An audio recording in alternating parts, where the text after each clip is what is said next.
Namaskar and good afternoon to all of you, particularly students and of course faculty of different institutions. A special word of welcome to Professor Mohit, Professor Nandita Nagraj, and Professor Hina, who are representing colleges in different places across the country. Now, this is an invitation that I had offered to Mr. Ajay Singh probably 2 months ago, and the idea was that our students of either planning and design or of architecture or of engineering, primarily I would reckon engineering, would understand what complexities does the Indian Railways offer for all their wonderful engineers. Some of you would have heard of the signals engineers and how it's been how there is a very strong sense of pride and belonging that signals people bring to their job and to their profession. This is one part of it. The other important part of the Indian Railways is that, as you all know, it carries about 25 million people every day, 2.5 crore people. Now, even if I were to take only, say, 1 liter to a person as water, you can imagine what it means for them to be, finding water on that scale, doing it with great concern on safety and hygiene. And then there is the greater mess of having to manage sanitation. You all know, well, there are trains which maintenance is a different challenge, sanitation and how how you transport biomass is another big challenge. Well, anyway, I don't want to say anything more on this. I must only say this much that Ajay Singh and I have the privilege of knowing each other for at least 4 or 5 years now. He's been part of another forum called the World of Water Action Forum. He spent about 30, 35 years. He says he joined when he was as young as 19. He joins the Indian Railways.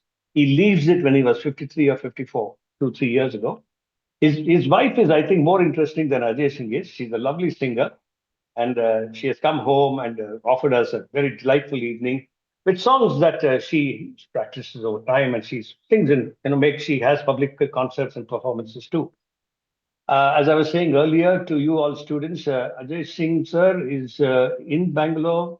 He lives very close to one of the finest net water positive campuses, I think, in the country of the railways. It's called the Wheel and Axle Plant, and that's in Yelahanka in the north of Bangalore. Take minute, have patience. Yes, Mojit? Yeah. Okay. Hello, good So, afternoon, sir. yes, Good afternoon, everyone. good afternoon. Sir. Tell me, Mohit. Good afternoon. So let me start with you since you have said good afternoon Yes, now. yes, yes, yes. Actually, Only sir, 1 minute. I want to Yeah. say one thing. Right now, I'm with the students in a lecture room, so I want to Oh, display that to you too. So oh, if you could beautiful. see that. Yes, Hmm. wonderful. Good afternoon to you all. Very nice to see you all together like this. So we are And in a I'm sure. lecture hall. So thank you, sir. Well, Thank you for the th- yes. thank you so much. But tell Thank us what you expect your students to gain from this 1 hour that they will all spend with Ajay sir.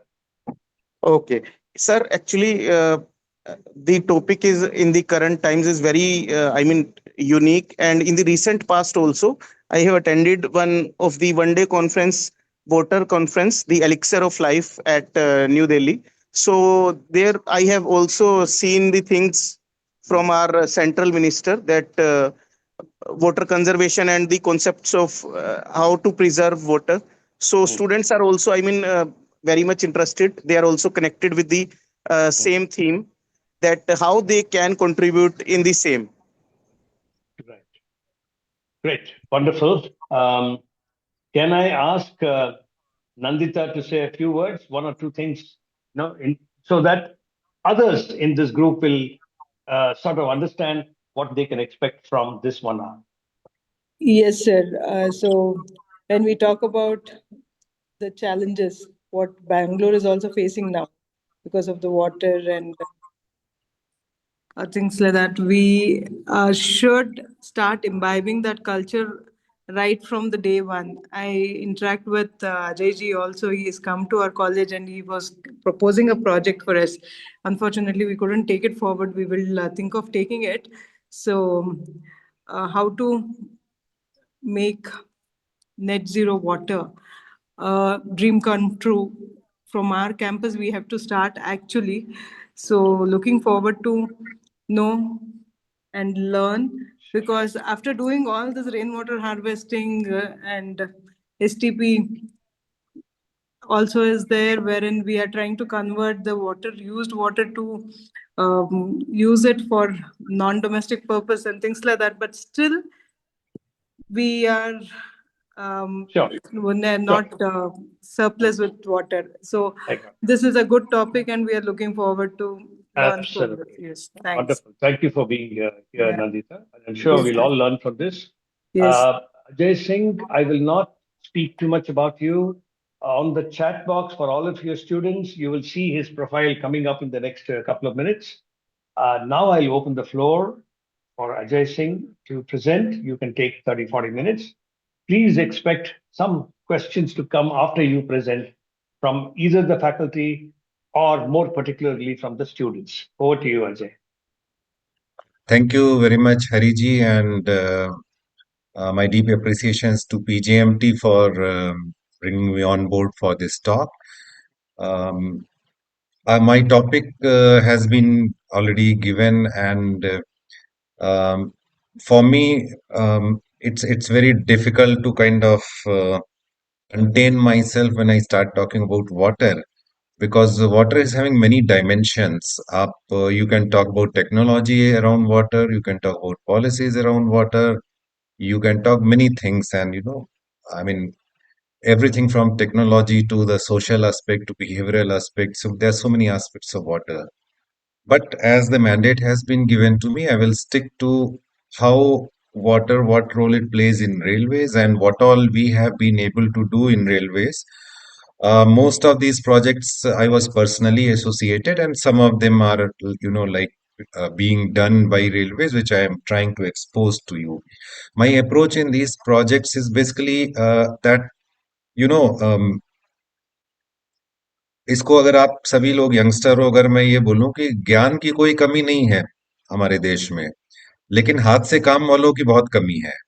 हम engineer भी बन जाते हैं तो बस केवल coding करते हैं। मैकेनिकल इंजीनियर जाके कोई स्पैनर नहीं पकड़ता है, सिविल इंजीनियर जाके कोई गड्ढा नहीं खोदता है। So, with due apologies to all my engineer friends and architect friends. Of course, I am also an engineer, so I'm a mechanical engineer by training, but all these projects are more geared towards civil engineering stream. तो जमीन पे आप क्या कर सकते हैं, what you can do really on ground, and how can you make a change? That is the most important work of engineers and architects. Okay, except for the apart from the drawing boards, when it comes to changing the world, we are the real people who actually make a difference. So, water leadership, I'll share some notes from Indian Railways. So, normally when we think about railways, we think that, like railways will be a water guzzler. So, in a way, it is correct only because we consume a lot of water. If you see a typical train, this picture was taken by my friend from Pune, Apur Bahadur. He's an excellent train chaser and photographer. So this train from which is Swarn Jayanti Express, Weekly Express, it is normally carrying almost 40,000 liters of water. In one train, you are having a passenger train overnighter, you are having almost 40,000 liter of water which is being carried. Just try to imagine, and just to set a context, please try to figure out how many kiloliters of water is there on your hostel roofs. It's perhaps much, much less than 40,000 on a typical hostel building. So that's the amount of water it carries. So you can also imagine in terms of tonnage, each KL of water is 1 ton. So 40 ton of dead load of water only a train has to carry to ensure that all the passengers are provisioned with water. Even on stations, typical station like Yashwantpur station in Bangalore, we have got, each day consumption is almost like 5 lakh liters of water for various purposes. It can be for coach watering, it can be for washing of the platforms, it is, of course, for passengers, drinking water, and even for bathing and toilets. All these water requirements are there. So, I will try to put a different spin to the this reality that why only consumer? Why can't railways be net producer of water? So what are the different water opportunities in an organization like Indian Railways? So all of you might have gone to a railway station. So a typical railway station, we have these structures called platform shelters. So all these platform shelters are basically roofings which are on the platforms, and they are quite clean surfaces because nobody goes there. And these can be, leveraged to collect rooftop water, and that water can be stored or it can be used for recharge. Similarly, even water, which is drainage water, basically falls on the uh, track and it goes to the drain and all. That also can be used, and it can be treated, and then it can be put back for secondary purpose use. You must realize one thing as students, that when we talk about water, water is in a continuum. It's not that you get new water, use it and throw it. Everything what you use, whether you consume it or whether you use for washing and everything, it ultimately, comes out, goes into our drain, whether it is treated or untreated. It finally finds its way into some river. From river, it will go to ocean, and that's how the water cycle works. And some of it does, of course, goes into underground. So our railway stations, apart from that, even a small station like this, it's a very, very good recharge. Actually, it's a water recharge system if you look at it, because the principle for water infiltration is that you should not allow it to run off. That's why cities and all, they have problem. There is too much built up area. You have roads, you have got concrete, and and buildings are there. Because of that, water does not get time to get into the earth. Both, neither it gets opportunity nor it gets time to get inside the earth. But a structure like this at a typical small railway station, actually it's earthen foundation, and on top of that you have this ballast, the small stones which are there, and you have the other track structures and everything. So whenever water is falling, all the water from the yard as well as the platform, it goes inside, and because of this ballast, it doesn't get opportunity to run off. It actually gets into the ballast and seeps into the ground. So this is a very good infiltration structure. Even our railway yards where our trains are stable, they are also very good recharge structure, because water, of course, we have to be careful that we cannot allow water to stagnate. Otherwise, if it stagnates, it will start impacting the strength of the track. So, but still, because so much of exposed earth and this ballast is there, lots of water in these yards is going inside. Now, this quantification has not been done. No study has been done. It's a pretty difficult terrain to study also. But from the behavior of water, we can understand very well that these big yards which run into kilometers, and if you take square kilometer area, there will be at least 2 to 3 square kilometer each of the yard. So these are like big sponges which take in the water. So even our running track, this picture I had taken sometime a few years back when while traveling between Bangalore and Hubli. So even a typical track like this, you can understand it's just a sponge. The rainwater, whatever comes, even the in the side gullies, whatever water is there, so much vegetation and it's all soil. So the water will get enough time to infiltrate and get into the earth. So this kind of setup is very different from roads. Roads are totally impervious surface. I think you might be knowing that there is a big energy difference between the railways and roadways. Railways are the most energy efficient system for transportation. We use almost 1/8 of energy for moving heavy amount of traffic. Suppose 1,000 tons of goods you have to move across some kilometers. So amount of energy required for transporting it by train is 1/8 of energy required if you have to send so many thousands of lorries, which is equivalent to one train. So not only the energy part, even if you look at the water, these roads are totally impervious. They don't do any absorption of water, unlike railway track. And in fact, in some of the places, because of the bad design of the drainage and all, the newer highways, they are creating massive problem of flooding and other issues. So, little bit about railways overall sustainability scenario. We railways, of course, lots of things are built in. Lots of things which are environment positive for the environment, they are built in.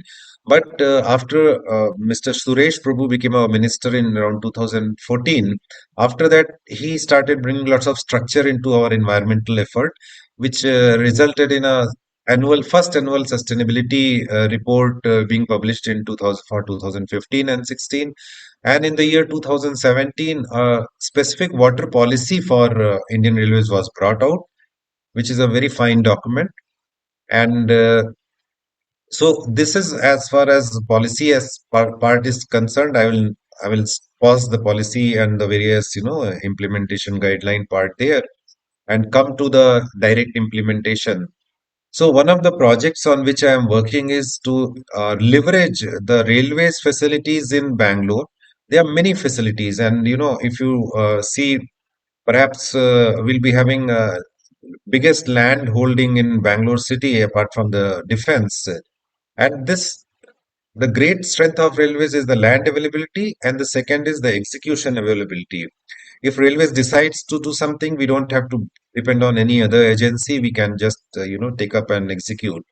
So I'm on a project to make Bangalore a more water resilient city, and in this, the various units of railways are contributing, and I'm also trying to engage with other central ministries and other government bodies which have large tract of land, and utilizing them to make Bangalore more water resilient. Of course, I think you understand that Bangalore, almost every other year, we become deeply water stressed, and we promise that both from the we'll do all kind of rainwater harvesting. Our consumption will be a bit more careful, but the moment rains are there, we forget everything about it. So, if you talk about Bangalore, this is the footprint of railways in Bangalore. There are so many units. We have the Southwestern Railway, we have Railway Factory, the construction organization.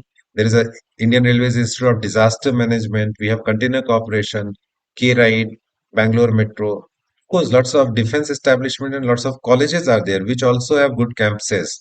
All these can kind of join in and try to do water recharge and rainwater harvesting and lots of other water initiatives which can make Bangalore more water resilient. I will just showcase you what as railways we have been doing. Southwestern Railway are having many units inside city of Bangalore. So like stations are there, Bangalore City Station, Yashwantpur, M. Visvesvaraya Terminal. Then we have something called goods terminals, Whitefield is there, and then we have many maintenance units. So all these becomes focal points where we can focus and water initiatives can be taken, and we can go ahead. So this is a satellite image of Yashwantpur station. Now, if you look at this small piece, the station is only this much, but the whole red area shows you the spread of the yard. So you can imagine the railway station is just not even one-fifth of the total area, and this whole yard area is available to us for taking various water initiative. This is the platform area, railway station area. So, like that, another unit which is there in Bangalore city is called Railway Factory. It is in North Bangalore, Yelahanka. So, I worked there for almost 6 years from 2015 to 2021. So, I will just showcase what we were able to do there as far as water is concerned. So there also, our water initiatives led to a very positive outcome. Not only we cut down water offtake from BWSSB, which is a city supply, we also closed down 3 bore wells inside our factory.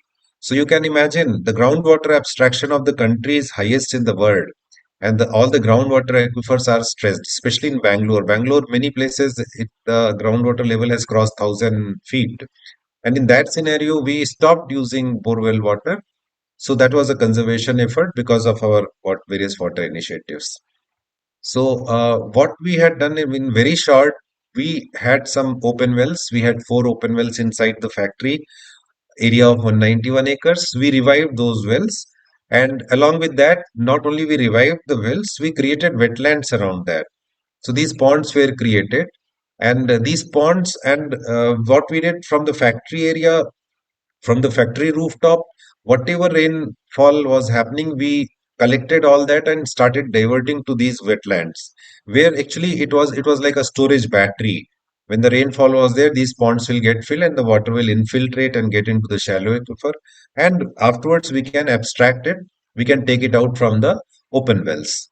So we created various water paths for this rainwater to go to the wetland and create. On the bottom right, you see one of the well, along with with in the foreground, you see the pond which is full of water. It's all very clear water, clear rainwater. So actually we started this project in 2017 April, and within 4 5 months by September we became self-reliant as far as processed water of 3 lakh liters per day was there. But in 2019 by January February the water level it was quite dry and water level has gone down. So we put two more wells there. So after putting these 6 wells and further 2 wells inside the factory, we totally finally had 9 wells, and from these 9 wells, throughout the year, we started getting 2 to 3 lakh liters of water. And we stopped taking water for the process from the city municipality. So, this is a small video. Actually, this is the down pipe. During the rainfall from the rooftop, this kind of water was gushing in. So, this prompted me to work, and I designed this structure. I call it rainwater mega harvester. So we diverted 6 of those big down pipes. Each of down pipe is around 6 inches diameter, and we got this structure fabricated where the water goes, it gets filtered automatically by gravity, and then it gets sedimented also, and the overflow clean water it goes into our cooling water circuit. So each of these structure was generating around 25,000 liter of water every rainy day. So we put 4 of these. So between 4 of these structures, we were pushing 1 lakh liters of water into our cooling water system. So basically, this 2 to 3 lakh liters of water was required for our cooling water system in the process. Um, Cooling was evaporative cooling, and because of this evaporation, we had this loss of 2 to 3 lakh liters. So from the wells, we started getting almost 1 lakh liters, 1 lakh liters from these. And after revival of the well, actually between the four well itself, almost 3 lakh liters we started getting. And during rainy days, this 1 lakh liter was a bonus. But still, we started kept on looking for. So this is a video where you can see that rain during it's shot during the rain, and the rainwater rooftop water is coming and getting filtered, and it is being pushed to the cooling water system. So afterwards, what we saw was that there was still lots of more surface water which is running away and going. Actually, everything was ultimately going to the low-lying area where these wells and ponds was there. But my idea was if we can trap them before they go to the low-lying area, it will be better because from the wells to our pump house where this water was required, it was almost 1 kilometer of lead and 25 meter of elevation. So we try to capture as much water as possible before it goes to the well also. So we created this sedimentation and filtration bed. It's a 60 feet long structure with 4 chambers, and the drain water was diverted into this with a check dam, and water was getting cleaned through this. You can see some aggregates are there, and finally sand is there, and uh, this is having a head of 1 meter from the ground level reservoir. So water will not only flow into this, it will automatically by gravity flow into the collection reservoir of 70 kiloliters. So this is the some more pictures of the same structure. So after all these interventions, actually during rainy days, we became surplus of water. This is the sedimentation come filtration bed in action. We used to get water like this, just like normal in the irrigation field, you are having borewells like that, water was coming. But this water is without any pumping, it's totally the whole flow is based on gravity only. So after doing this, normally our 18,000 liter, 18 lakh liter storage, underground storage was overflowing. Every rain, it was overflowing. We also created a eco zone around these wetlands, and these are some of the pictures which I captured during my walks there. I'll invariably carry a camera and keep shooting. So these pictures were taken over a period of 2, 3 years, and you can see the kind of biodiversity we got in that place. It was amazing, and we also got lots of migratory birds. And of course, we had a resident population of peacocks there. And later, after I left, we got to know that one leopard has also come there. So it has properly, grown into a eco zone. So these are some graphs which shows how water offtake from the city was reduced. The orange line at the bottom shows actually that we started a project in around April, and by September of 2017, we stopped taking water from BWSSB. Overall, our water offtake was from the city was around 13 lakh liters, because a substantial part of it was going to our two residential townships. Factory area, total 5 lakh liters was going. Out of that, 3 lakh liter was coming for the process. So we became self-sufficient on process, and also we started going beyond that. So here you can see from 13 lakh liters per day offtake, we came down to almost 10 lakh. And this was happening, when Bangalore was already having all kind of problems and heading towards day zero. In fact, we got lots of good coverage from the media also. This is a top of the fold main page coverage in 1 inch bold font by Bangalore Mirror, that railway factory does what Bangalore should do: clear trash and collect rain. We got coverage in Indian Express, Deccan Herald, and all the other papers also. In fact, Deccan Herald made this small clip. I'll just play this 1.5 minute clip. Is the The audio railway factory in Yelahanka, Bengaluru is the has set an audio example for others. The can you factory, hear which the is spread audio? over 191 acres, has become self-sufficient with respect to water needs. And for 6 months, the unit has not used Kaveri water from the Bangalore Water Supply and Sewerage Board. It began with officials reviewing wetlands in the compound and looking at recharging traditional wells.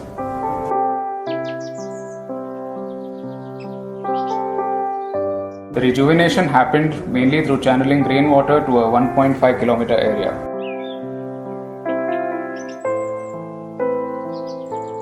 Senior factory officials brought in experts to survey the campus to find a sustainable water management solution. The survey found that the campus was a low-lying area surrounded by water bodies.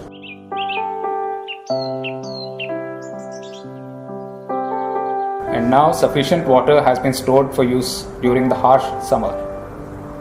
Old pump sets have been replaced to deliver water where it is required. The management is now looking at rejuvenating more of the wetlands.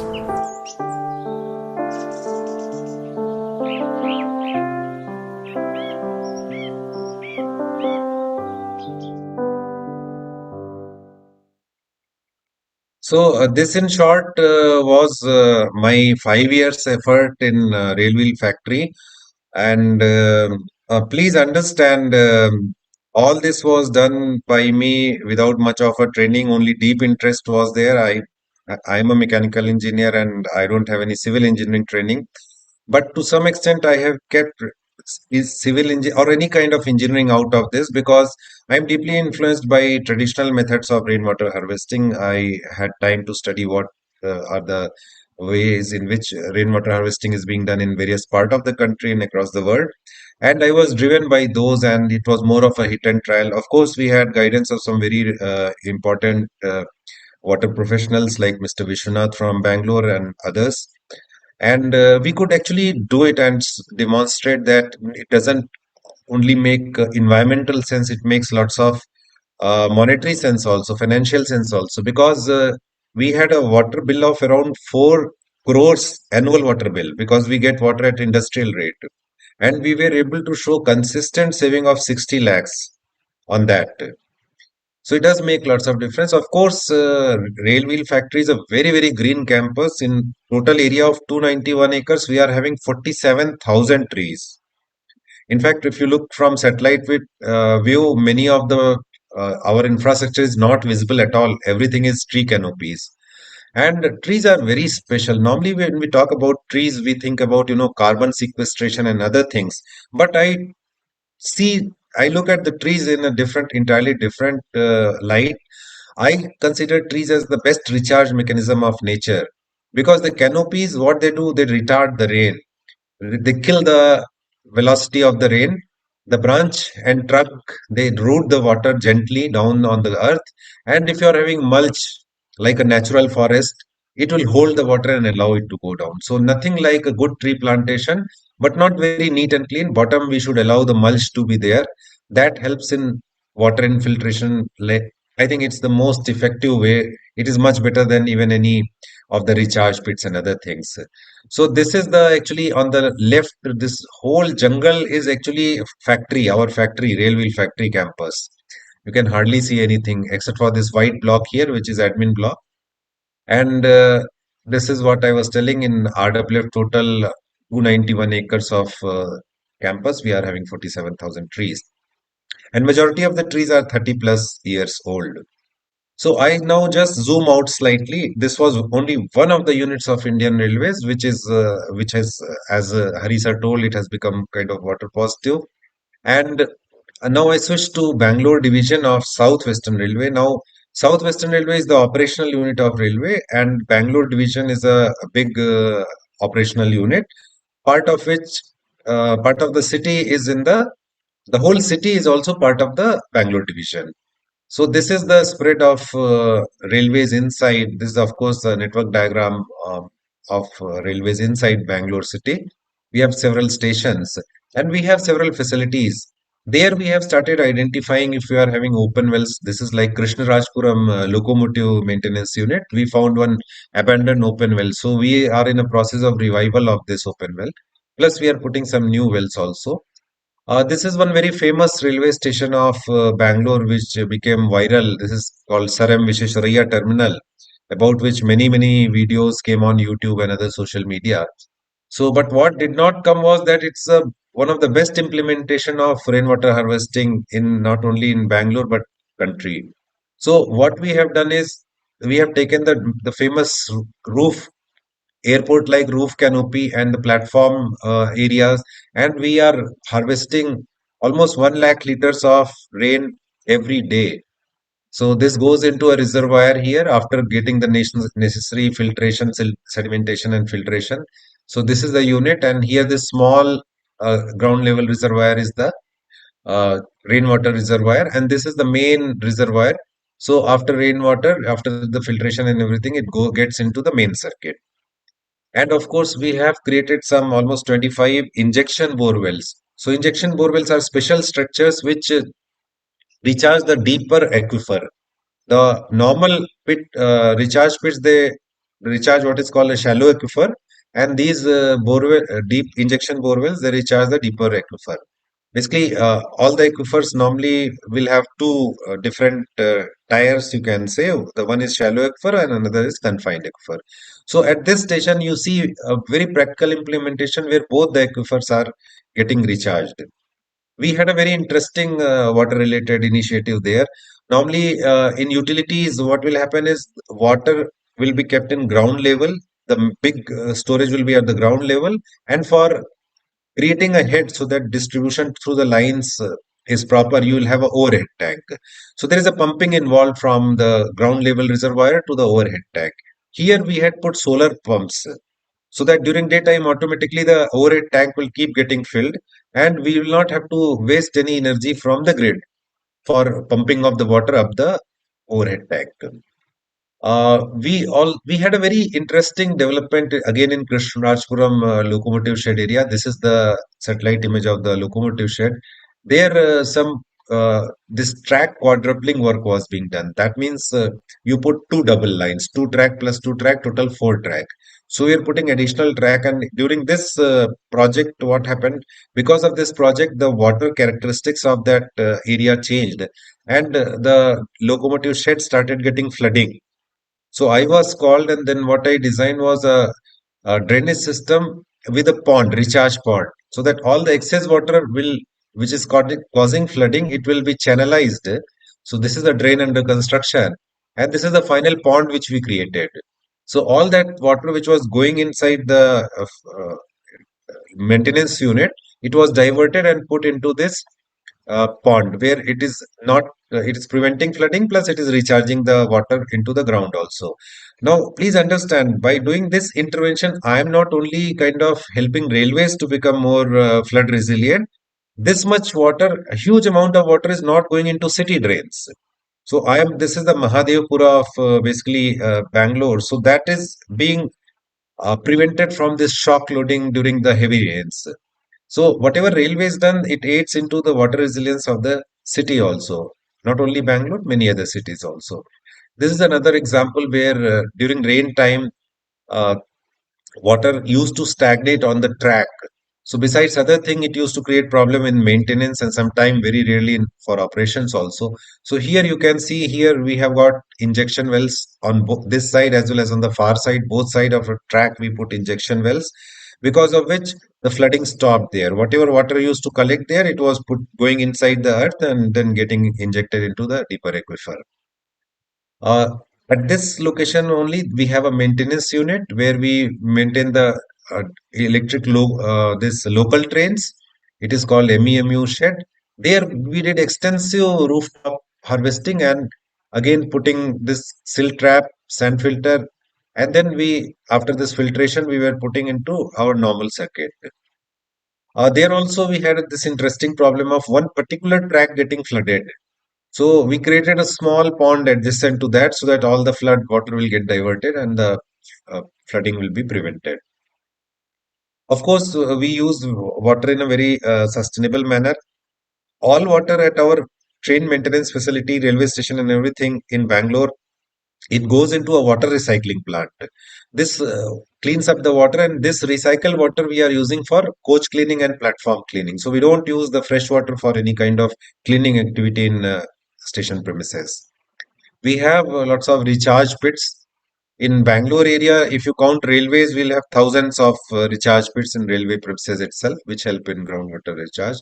Then we have big, you might have heard about some mega projects of station redevelopment. So this is Bangalore station. After redevelopment, it will look like this. This is artist impression, architectural impression. So there we get opportunities to do tremendous amount of rainwater harvesting. We are working on that. This is again Bangalore Cant image after it will be developed. Similarly, Yashwantpur railway station is also undergoing a massive redevelopment program. There also the rainwater harvesting and uh, using water in a more sustainability is part of the design itself. I'll move on to another place in Bangalore where we have this Indian Railways Institute of Disaster Management in an area called Hejjala or Kengeri in Bangalore. There we are making that institute totally water self-reliant. We have even a small training pond there, and we have two Miyawaki forests there so that they will hold the water and make the campus more water resilient. We also have another railways, one company, Container Corporation, is there, which has a big 125-acre facility in Whitefield area. There also we have designed a total recharge structure so that this whole built-up area will become a water recharge zone for the area for the locality of Whitefield. This is not yet implemented. It is in proposals approval stage, project approval stage. So this full facility we have taken and we have converted the whole thing as a water collection system instead of a logistics container depot. Now I'll still zoom out from Bangalore and I'll move on to Southwestern Railway, which was my last place of working. There I was responsible for geographies of complete Karnataka, Goa, and part of Tamil Nadu and Andhra. So the canvas was very big. So some projects I'll just share with you. Basically, this is a spread of Southwestern Railway. We have a track kilometer of over 3,000 kilometers with 384 stations, and we run almost 200 trains every day, handling 3.75 to 4 lakhs passengers. And there in I was stationed in Hubli. So Hubli, we had a railway colony with a nice golf course.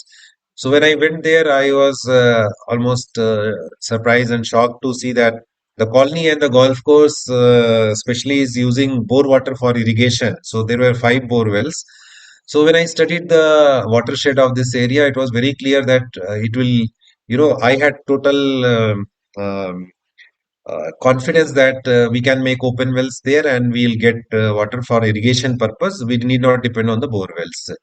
So we actually did zoning of this uh, golf course.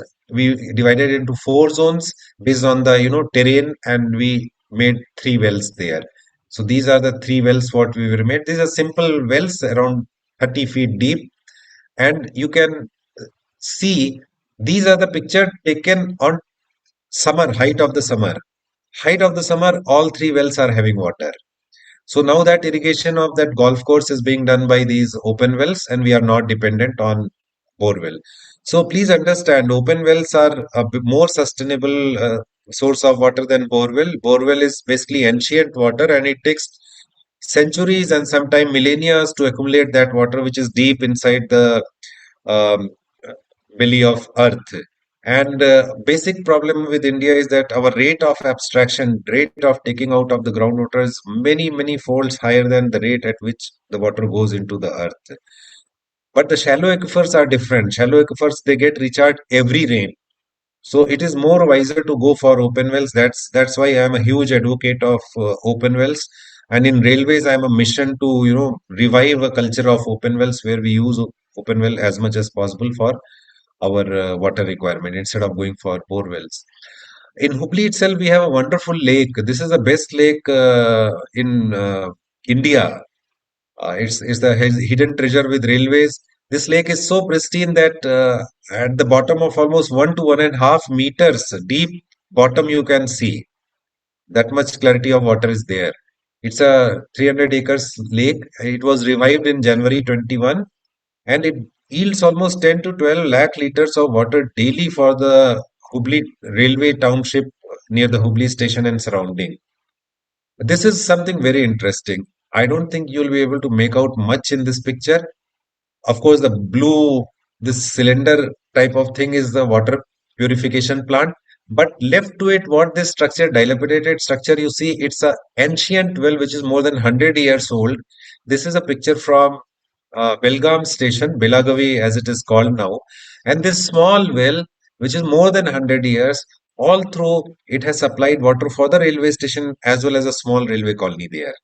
So you can understand open wells are very sustainable, and with a very small kind of treatment plant, you can use it.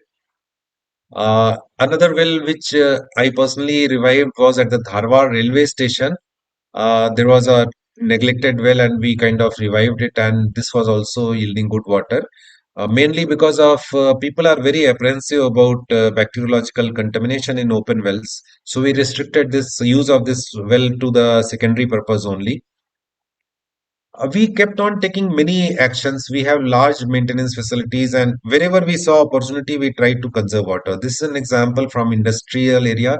We have a maintenance unit for trains in Hubli. It's called Hubli Workshop. So there, as I told you in the beginning, the trains carry lots of water. So these waters are carried in specialized aluminum tanks, which are of different sizes, different shape, depending on type of the coach, and each one will have something like 400 to 600 liters of water. So these, during a heavy maintenance, these tanks are taken out, they have to be tested. So for pressure testing with water, the earlier system was, we'll pressure test and let the water go into the drain. But we made a closed loop testing system so that all this water is not, kind of thrown away every time. And we started saving several thousand of liters every month because of these small interventions. Then lots of our maintenance units are quite big. They have big sheds, and we this is example of Mysore where the train maintenance shed, new shed was made. We designed in such a manner that all the top water, rooftop water, we diverted, and nearby one borewell was there. We started recharging the borewell after due filtration and other things. Now let me zoom out to national level. Now we move out to, from the geography of Southwestern Railway, I go to Indian Railways level, and I'll just showcase some of the projects which either I have been doing or Railways is doing. One project with which I had led was in Integral Coach Factory, Chennai. Integral Coach Factory is the place where trains are made for India, and we should be proud. It is the largest train manufacturing unit in the world, And of course, this is the birthplace of the famous Vande Bharat trains. All the Vande Bharat trains were initially started here. Now they are made in other facilities also. So there's a huge township plus factory area, and the total water offtake was 30 lakh liters per day from city municipality. We worked for 1 year, and within 1 year, we were out of 30 lakhs, we were able to cut down 5 lakh liters of water every day. We were getting water from tankers also. We cut down water tanker supply totally to zero. And from the city water, we cut down the water offtake by almost 20%. And this was revolving around revival of again open wells, my pet subject. So this is one well which was actually buried down. You can see it is such a big well. And when we revived it, we found that water started coming out of it. So this well we have revived. It is all the pumping and other arrangements are being done currently. This is another well which was partially being used. We totally revived it, and this helped in almost knocking off 2 lakh liters every day from our city of take. Of course, we have many water bodies. Even in city of Chennai, we have this Vilivak ICF lake. It's a huge reservoir, water reservoir. Actually, it's a man-made reservoir. It was made during British period, and this is also a source of supply for water for integral coach factory and also Southern Railway. This is another project which I did in Rajasthan in district of Alwar. There we have this container corporation facility, which is a 300-acre facility. There we made huge recharge ponds. These are 15 meter by 25 meter and minus 6 meter deep recharge ponds. Some of them were having with injection borewell, and some other were only for shallow aquifer recharge. Another project which has already been done is in Raebareli in Uttar Pradesh in modern coach factory. There you can see when this factory was constructed in the township and other, we made water bodies wherever possible. So during the rains, this water will get collected. And here also in the foreground, this white stuff what you see is basically a rainwater, a deep injection borewell which is placed next to the this pond. I'm working in Kolkata also. This is a wonderful water body in Lilwa area of Kolkata. It's part of Lilwa workshop, which is a 125 years old workshop.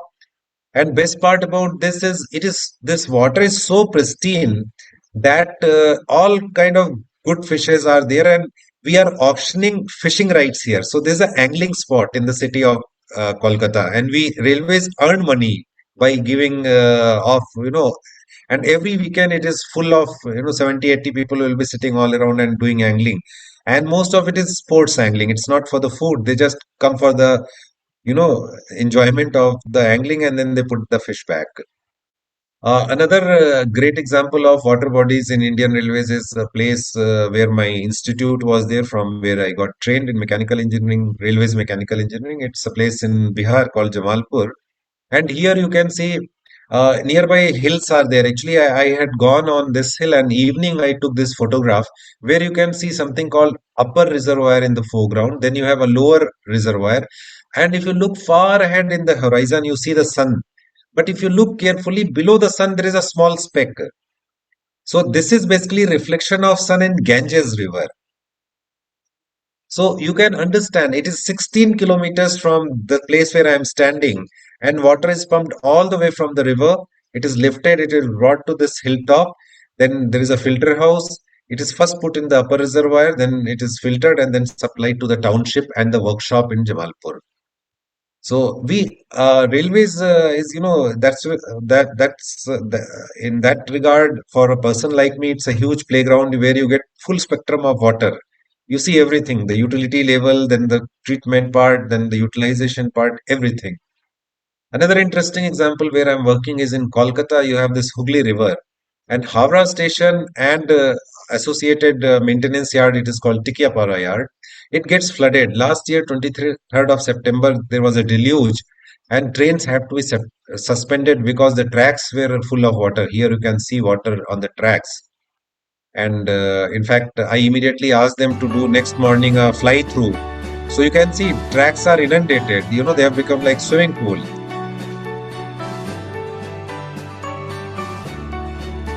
So this is a project on which we worked, and we have been able to contain flooding this time to a large extent. Of course, Mother Nature also has been a little kinder to us in the sense that it's not a deluge like last year, but still we are in a much, much better position. Then this is another example, just like car wash you are having, this is actually a train wash station. So there, with very less water, we are able to clean the whole train. Similarly, this is another project which I am currently doing in Pandikui, which is in Rajasthan, where the complete railway facility of the railway station as well as the colony, we are trying to convert it into a zero runoff campus and a total recharge place in very water-starved area of Rajasthan.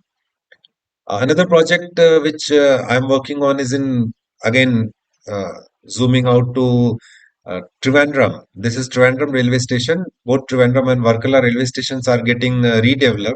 So during the redevelopment, we are trying to do water as much as water collection plus water management in a better system. So we are installing building management system, which kind of monitors digitally monitors. It creates a digital twin of all water um, uses and supply and other details. Plus, interesting thing what we have done in Varkala station, there was one open well which was being kind of buried to create a parking lot there for a railway station. But we have preserved that, and now we are going to use that as a recharge structure. So these are some of the interventions which are possible. Of course, this is the artist impression of Trivandrum station, how it will look like after it is done. So this will be on after 2 years. Varkala station is almost, next year it will be on. Now, one aspect which Hariji mentioned was about the bio toilets. This is something on which I worked for 6 years while I was director development in the ministry during 2007 to 2013. And this has been a transformative intervention for railways because not only it has improved sanitation inside the trains, it has totally transformed the landscape of stations because earlier railway stations, the track portion especially used to be full of filth. The human waste will go from the trains and it will get dropped on the track. Probably the youngsters will not know, but I'm talking about a period of, around up to 2005, up to that period things used to be pretty yucky at railway stations.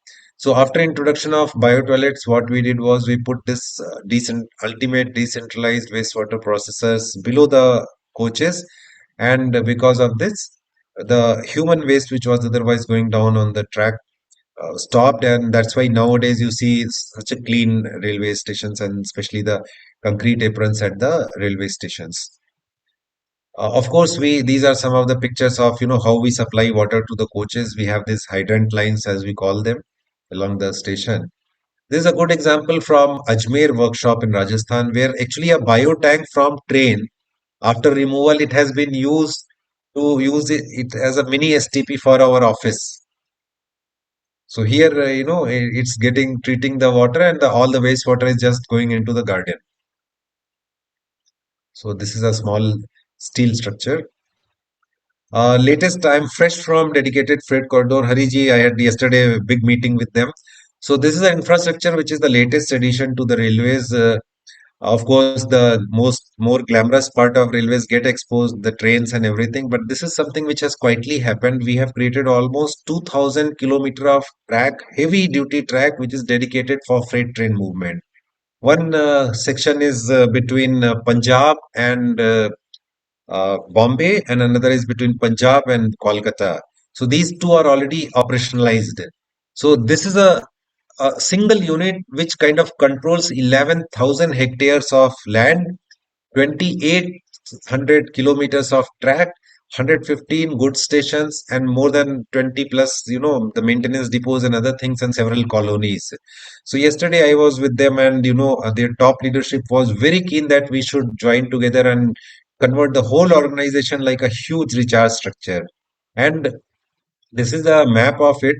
The most operational part, the western dedicated freight corridor, it actually passes through Rajasthan and all, which are heavily stressed area. So I threw a challenge to them: ki, why don't you change the total scenario of the state by making sure not only your track, all your structure kind of recharges the groundwater there. So this is one ambitious project which we have just kind of started.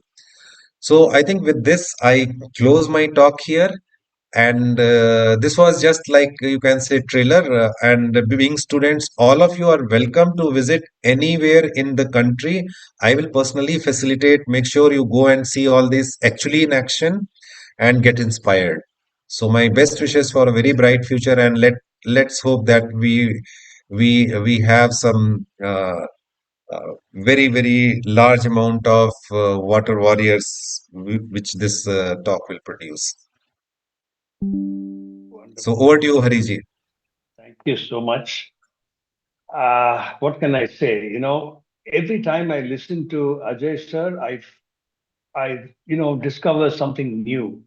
And, when he says that this is a huge playground for him with a full spectrum of challenges in terms of water, you can see what it means for him. It brings him a great, deal of personal joy.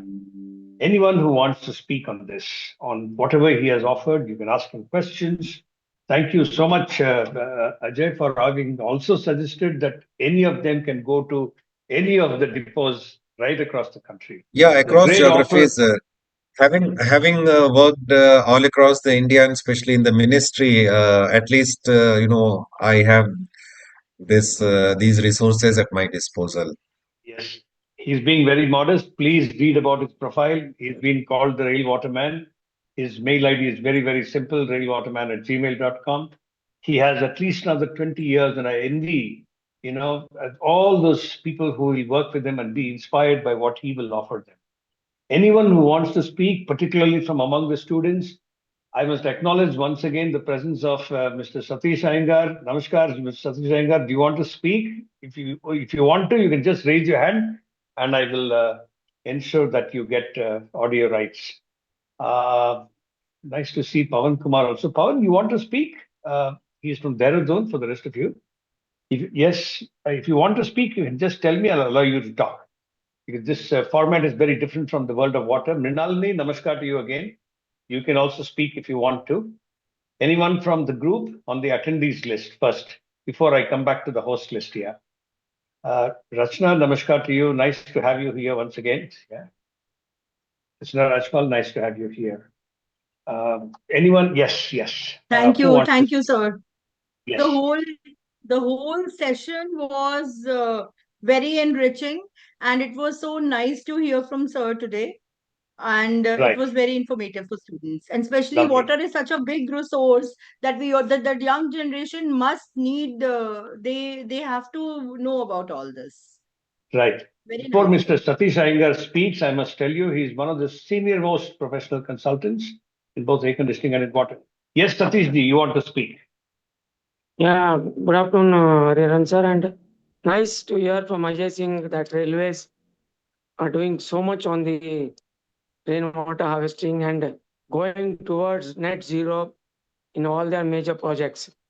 I had this of working on them on 2-3 stations in Chennai division, also where they were insisting on that, and we had achieved. My also feedback has been that government is really good in such a thing, and the Terminal 2 and Terminal 1 in Bangalore BIL is also net zero on water side, and also on the power Yes. side we are trying to achieve.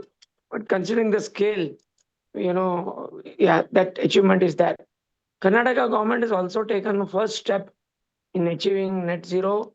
We have done 2 buildings for them already, where we have got IGBC Platinum with net zero discharge for them, which is the KPCL corporate office here, as well as the KPCL corporate office in Raichur. Both of them have been in Raichur, which is a dry zone. We have achieved that. Then ambitious project we are doing for them is for the IAS and IPS quarters we are doing in Vasant Nagar, where we are trying, it's a design for net zero and power also net positive. So another 2 to 3 months, the project will be ready for commissioning. And Lovely. hopefully we should achieve that. And that will be a showcase project from the Karnataka government, which will be there, sir. So that's only my humble. But it was very nice to hear Ajay Singh that he's diverting water in such a way that all the stations are doing. And if all the governments and all the public sector undertakings follow this, I think we'll become net water positive in India always. Thank you, Right. sir. Thank you so much. And to all of your students, also to faculty, I must tell you that Mr. Satish Iyengar not only is one of the finest consulting professionals in water and energy, he is also a person who has worked very, very actively over many years to see that he promotes many of these ISKCON temples. As a matter of fact, he himself will do some mass cooking every Sunday completely voluntarily, absolutely no money for all of these things. Very, very inspiring person in his own ways. Kavita Singh, please. Yes, please. You want to speak, Kavita? You have to unmute and speak. You have to just unmute. That's all. No, she's not on. Okay. You have to unmute. Yes, there you are. Yes, please. Yes, Kavita. Oh, you don't want to speak now. Okay. I will turn back to Professor Mohit Bansal and then, of course, to Professor Nandita. Any last thoughts? You know what you said in the beginning.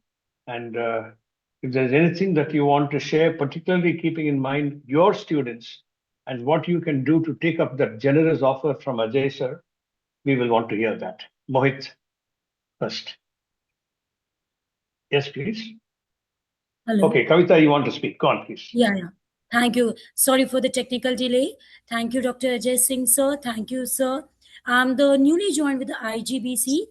Sorry, I'm not Dr. Ajay Singh. I'm a very illiterate person. I'm only Ajay Singh. Sir, I really appreciate that. It's my first meeting with you all people, and it's a privilege for me. We are working with IGBC Green Club. Right now, we have tied up, sir. So we are in Thakur Shamna Engineering College, Mumbai, and we have artificial intelligence student, electronics and computer engineering students, and we have mechanical student. So I just want guidance from you people that what we should do. We are from Mumbai, Maharashtra, sir. So the biggest thing is that we don't have the lands to make reservoir, but we really want to do something for sustainability and rainwater harvesting. So it's a privilege to meet with IGBC's platform, that yes, we are getting the guidance and we are getting connected with you. So can we get some positive approach that yes, our new leading students should also do that, sir? Okay, what you can do is, I have just now put in Mr. Yatin Malik's mail ID, contact@PremJainMemorialTrust.com, right? Okay, sir. Okay. Write to him, right? Okay. Tell him what you want. I mean, I know what you've said just now. And then we will connect you with not only Ajay sir. See, Ajay sir can possibly find you somebody from Bombay. I don't know. Whatever, one of his railway, whatever pockets. We will also see how we can help you. You know, maybe you can, you can become some kind of an associate entity for Prem Jain Memorial Trust. Your students of engineering and of architecture will gain lots of value like that. We'll leave it there, Kavita. Nandita, do you want to say anything at all at this stage? We have only another 3-4 minutes maybe before I hand it over to Ajay Singh for some last words from him of wisdom for children. Yes, Nandita, you want to say something? No. Okay. Anyone else who wants to speak up from either the chat, on the participants list or from here? No. Okay. Okay. All right. See, this is one thing I did tell you about Ajay Singh in the beginning. Children are absorbent. It's not like they are not understanding or they are not impacted, but they somehow do not speak at the end of each of these sessions that we've had. This is not the first time. And I must also tell you two things. One, we ended last month the 50th lecture. Yours is the 51st. You are in the first of the second half century. Okay. So you are the 51st person speaking at this platform. The second is, Ajay, I did speak about it at the beginning, before the formal meeting itself happened. You are doing these enormous things across, on railways. When you see the future of technologies of water, and you hear of things like an atmospheric generator, one of the things that, this company called Briar is producing, do you see its relevance in the context of things that you are practicing across both public sector and private sector, what do you see as a water professional, its value going into the far future? See, there are many water technologies which are coming up newer and newer, and especially with the development of sensors, whether for quality monitoring or quantitative monitoring, and integration of communications technology. The field is evolving very fast, and the whole see, in the water technology, basically there are two areas, largely two domains. One is the provisioning of water for consumption, whether large scale getting it the water pumped into your homes or treatment part of it. And the second part is the after you use what you do, the treatment of sewage water or grey water or black water, whatever we say.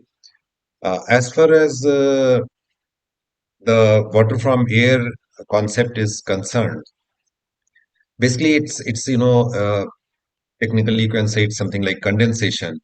So theoretically, atmospheric air will always hold certain amount of water. It's very rarely going to zero. Some water is always there. In fact, if any animal or human beings are present from our body, even if air is almost nearing zero, our bodies will, keep pushing water out, and that's why we get dehydrated in very dry and hot kind of weather. So talking about these technologies, they have a place, but what I feel these are very niche technologies in a very very specialized use case will be there.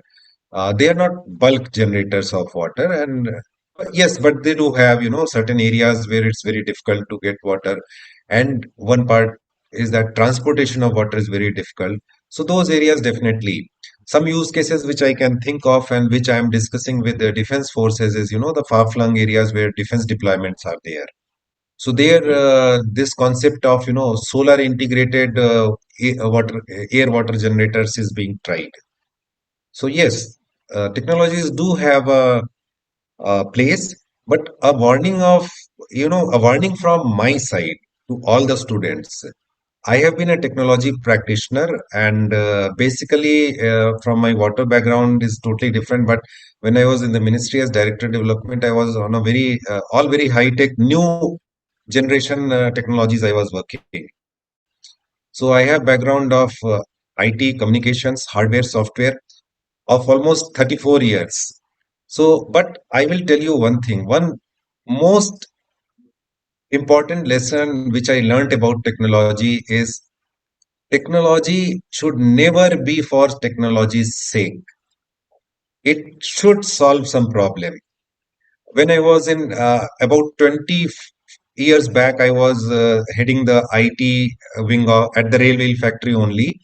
So I was in talk with the CEO of a service company in Bangalore only, and he told a very foundational thing that Ajay, what you do simply does not matter if the customer doesn't like it.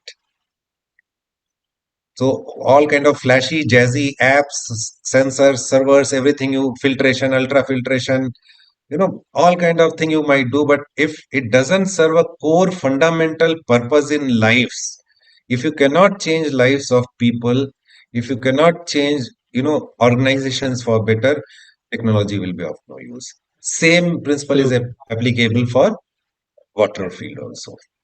Right. Right. I will request Architect Leong, since you talked about how technology and our obsession with it is not what it's about. Leong is one such architect who also says you can't be doing something because it's available. You need to do it only if it's going to be resource efficient. Yes, Leong, your word, your turn. Hari sir, we must tell that Leong is joining us from Singapore. He's joining us from Singapore. He's a public architect there. He does lots of buildings, but he's reached a point when he says, I don't want to do buildings. I want to do things that can, impact nations. He also does a few projects in Hyderabad, so he's not unfamiliar with India. Yes, Liam, you can turn on your charming face video and tell us also about yourself, Liam. Yeah. How do I turn on my camera? Can you hear me? The video. You have to just turn on the video. at the bottom. You know At the your bottom. standard. Yeah, Video. yeah. I don't think I Never have an mind. option. It's okay. I think I just talk. It's okay. Yeah, go on. My immediate reaction is that finally I see how Mr. AJAY present himself, and I think he's a very positive person. You know, when he talk about his project, you know, he smile, enjoy the pain. May I say that? And I think it's only with that kind of attitude that you see challenges, you see problem as challenges that you would like to overcome, and I also can sense that he's a great leader. Most likely he can't do it alone. He most likely have the very charismatic leadership that binds all the people together and face the challenge together happily. So I think that is beyond AI. That's beyond technology. It's pure human power. So I really appreciate it. Thank you. Thank you. Thank you, Leong, for bringing in the human angle. I'll just little bit add to that. You see, basically, I am no longer in a position of power. I don't wield any authority because of my chair or because of my position. But just to motivate people and get things done and show them that this action of theirs will have tremendous value. It will add to the society, it will add to the nation. I think all of us can do. All of us Yes. can do. Yes. Absolutely. Yep. Nagendra, you have certified so many net zero water projects, apart from energy projects. Professor Nandita Nagaraj in the beginning talked about net zero water. Do you want to say anything, Nagendra, after having heard Ajay sir? Yes. Thank you, Hariharan sir, for first of all, I would like to thank Ajay sir. Such a really great work done at the Real Wheel Factory and many other places in the Indian Railways, not only in Bangalore. So it's a really good to listen to such work with respect to water, sir. So probably we should meet him with some point of time in Bangalore to understand more and how we can work together. So that Even better, we, Nagendra, you yeah, invite him to IGBC headquarters in Hyderabad. He will come one day. Spend time with Sampath, you, Anand, uh, Karthik, everybody else, put out, and I'm sure there will be enough learning, I will definitely, sir, speak to definitely. Siddesh also, and let us see if we can make that happen, Nagendra. You can speak to him. Yes, yes. Mr. Satish Iyengar, once more, see, you have worked on the airport, which is 4,000 acres, therefore about 16 square kilometers. Ajay Singh is working on this at 300 acres, which is therefore about 1.1 or 1.2 square kilometers. 900 acres of the electronic city is also a green city. It's a platinum rated green city. So we have three islands in Bangalore of green, of sustainable work. Green, not in just terms of trees. I mean, it was nice to hear Ajay Singh tell us that, in 300 acres, he's got some 49,000 trees, he said. The per capita will be like massive across. I mean, you know how poor it is in India. So, Satish ji, any word from you on how students should look at the future, whether they are mechanical engineers? I know you're also one mechanical engineer, or architects, or designers and town planners. What should they be doing as students at their age just now, Mr. Satish Iyengar? Satish ji? Okay. Maybe he's not there. I should have first asked for that. Never mind. Would you want to respond to that, Leong, on what you want to leave as a last word? We have another 2 minutes or so. Yes, please. For the students, this is my own experience. Not just a student, all the professionals, I feel that they must have the ability to think. And what do I mean by that? Is to think beyond the current framework, because we are facing a lot of new issues. And for us to think, we need time, and the speed must be there. And sometimes I feel that we must have the ability to read. We must have the ability to do some sketches, some diagram, without the assistance of AI or computers. I say this because I have been observing, a lot of people who are struggling with tools, and because of that, being limited by the software they're using.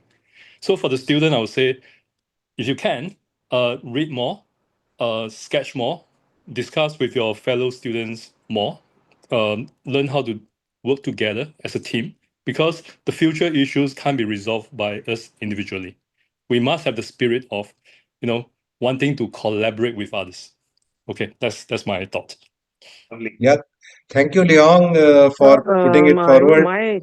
my advice to the students is they should join the student chapters of IGBC, IPA, ISHRE, all these chapters, student chapters specifically, which are there in many institutes, where a lot of training programs are held. Awareness is created on net zero, on rainwater harvestings, on the new technologies being adopted, so that they are exposed to all that also. And globally, they can join ASHRAE also, wherein the global rainwater harvesting systems, how the energy water savings are done in various Middle East countries and Far East countries, how it is done, where the water salinity is very high. But if you go to Israel, you'll see they are net positive on water today. So how they are doing it? So that is possible only when you join some global associations. As a student, they can join. They don't have to join as a full-fledged member. So that facility is available for all students. And that's my major advice to students. So they'll get a very wide exposure.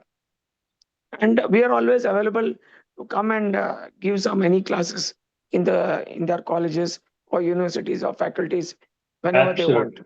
Yes. Thank you.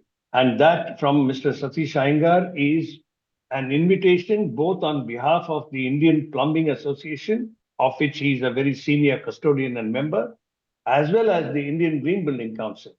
So any of you who have student chapters or who do not have student chapters, for instance, I think one of you from Bombay said that you want to have one. We can help you with that. Shamla Engineering College. We can see how we can have an Indian Plumbing Association chapter. We have some very strong presence in Bombay of the IPA. Yes, Ajay, back to you. And that yours will be the last word on it. It's 4:20 with close. So, talking about message for students, I take off from where Leong has left. This is my notebook. Leong, I think you can read. Think. The name Yeah. itself is Think. Yeah. And I use simple pencil sketches. These one of a few of my design sketches for water structures. And all other thinking is done using a pencil only. And as you're telling, sketches. So I'll tell you one. I attended one Indian Institute of Science seminar on stealth technology, and a naval commander who's into stealth ship design. He told same thing. The best tool for an engineer is a pencil. You must always remember that. And if you apply your mind, use your pencil. I mean, everything else follows. With this, I I will close. connect the two of you, Ajay. I can tell you, Leong thinks like you. He puts out this very, very methodological, very, very meticulous kind of drawings and sketches. He works like that. He thinks with pictures and illustrations. Well, but I think the last word from Payal Jain will really help if you are around, Payal. Good afternoon once again to you. Yes, there you are. Very much. Very exciting. Love the fact that it's so collaborative, interactive. I think it's been wonderful. And the students have been pretty riveted. Thank you so much, Ajay. Thank you. This was a Yes, lovely session. thank you. I'm not going to say anything further. I think we've heard so much. But thank you. Really enjoyed myself very much. We have a bunch of interns working out of the office, and I had all of them join also. So a lot of takeaways for all of us. Thank you. Thank you very Also, much. I will invite Mr. Satish Iyengar to speak to us one of these days. One of those foremost professionals. The last 40 years also he has been practicing. Now his son is slowly coming over to see how he can take the legacy over. Satish ji is not a person who speaks too much. And not a lot of people among professionals like him because he's very, very outspoken. He will tell you what he has in his mind. But he does some very extraordinary work, I mean, across buildings in the country and not just in Bangalore. I will connect with him. Thank you so much, all of you. Absolute pleasure. Total delight having you, Ajay Singh. And, you need to create 100 more Ajay Singhs. Otherwise, we are going to punish you for not doing it. I don't know how we'll do that, but we'll see how we can work on that. Yeah. Absolute delight. Thank you. Thank you, Payal. Thank you, Yatin, for all your work. Nobody Thank you, thanks you Payal ji. enough. Thank you, Doctor. That was, as usual, wonderfully curated. Thank you so much. Thank you. Absolutely. Thank you. Thank you. Thank you. Thank you. Bye. Thanks. Thank you. Thank you, Ajay, once more. Thanks. Bye. Bye, sir.